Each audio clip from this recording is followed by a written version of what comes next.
যেখানে একটি নিয়মিত সেনাবাহিনীর বিরুদ্ধে দীর্ঘ যুদ্ধে অনেকটাই নাস্তানাবুদ হয়ে থাকে অপেক্ষাকৃত দুর্বল সেনাদল, সেখানে ইসরায়েলের মতো বিশ্বের অত্যাধুনিক সেনাদলের বিরুদ্ধে চোখে চোখ রেখে দীর্ঘ ৭ মাসের বেশি সময় ধরে টানা লড়াই চালিয়ে যাচ্ছে গাজার স্বাধীনতাকামী যোদ্ধারা। দীর্ঘ এই লড়াইয়ে ইসরায়েলি বাহিনীর রাতের ঘুম হারাম করে দিয়েছে প্রধান প্রতিরোধ আন্দোলন হামাস। শুধু তাই নয়, তেল আবিবকে আর এক চুল মাত্র ছাড় না দেয়ার হুঁশিয়ারিও দিয়েছে তারা। এর মধ্যেই যখন হামাসকে ধ্বংস করার দাবি করছে ইসরায়েল, তখনই দখলদারদের মোকাবেলায় দীর্ঘ লড়াইয়ের ভয়ঙ্কর প্রস্তুতির কথা জানালো হামাস।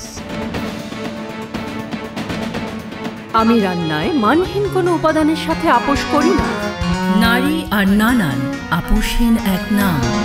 তুর্কি বার্তা সংস্থা আনাদোলু এজেন্সির এক প্রতিবেদনে বলা হয়, ইসরায়েলি সেনাবাহিনীর বিরুদ্ধে দীর্ঘমেয়াদী যুদ্ধের জন্য প্রস্তুত থাকার কথা জানিয়েছে হামাস।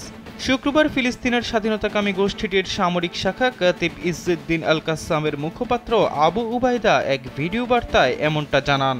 হামাসের সামরিক মুখপাত্র জানান, তারা ফিলিস্তিনি জনগণের উপর ইসরায়েলি আগ্রাসন বন্ধ করার বিষয়ে পূর্ণ প্রতিশ্রুতিবদ্ধ। শত্রুকে নিঃশেষ করতে যোদ্ধারা দীর্ঘমেয়াদী যুদ্ধ করতে প্রস্তুত। ভিডিও বার্তায় অবরুদ্ধ গাজা উপত্যকায় ইসরায়েলি বাহিনী যে পরিমাণ ক্ষয়ক্ষতির শিকার হচ্ছে তার সবকিছু প্রকাশ করা হচ্ছে না বলে জানান আবু উবাইদা। এই সময় গেল 10 দিনে আল কাসাম ব্রিগেডের যোদ্ধারা গাজা জুড়ে ইসরায়েলের 100 সামরিক যান লক্ষ্য করে হামলা চালিয়েছে বলেও জানান তিনি। গাজার এ মুখপাত্র জানান, রাফাহ শহরের পূর্বাঞ্চলে যোদ্ধারা ইসরায়েলি সেনাবাহিনীর উপর কঠিন আক্রমণ পরিচালনা করেছে। গেল সপ্তাহে গাজার সর্বদক্ষিণের সীমান্তবর্তী শহর রাফাহতে স্থল অভিযান শুরু করে ইসরায়েলি বাহিনী।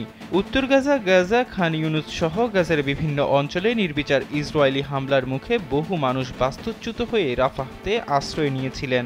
শহরটিতে এখন 15 লাখের বেশি গৃহহীন ফিলিস্তিনি বসবাস করছেন। এরই মধ্যে রাফাহ ক্রসিংয়ের ফিলিস্তিন অংশ দখল করে নিয়েছে ইসরায়েলি বাহিনী। ফলে বাইরে থেকে উপত্যকাটিতে মানবিক সহায়তা পৌঁছানোর গুরুত্বপূর্ণ পথটি বন্ধ হয়ে গেছে। এদিকে হামাস যোদ্ধারা শুধু ফিলিস্তিনকেই নয় বরং তুরস্ককেও রক্ষা করছে বলে এক বিস্ফোরক মন্তব্য করেছেন তুর্কি প্রেসিডেন্ট রিসেপ তাইয়েপ এরদোয়ান। জানান, গাজা উপত্যকায় স্বাধীনতাকামী সংগঠন হামাসকে পরাজিত করার পর ইসরায়েল থেমে যাবে এমনটা মনে করা ঠিক হবে না। যদি এখনই ইসরায়েলকে থামানো না যায় তবে তারা আজ অথবা কাল আনাতোলিয়ার দিকে অগ্রসর হবে। এহসান আব্দুল্লাহ, কালবেলা ডেস্ক।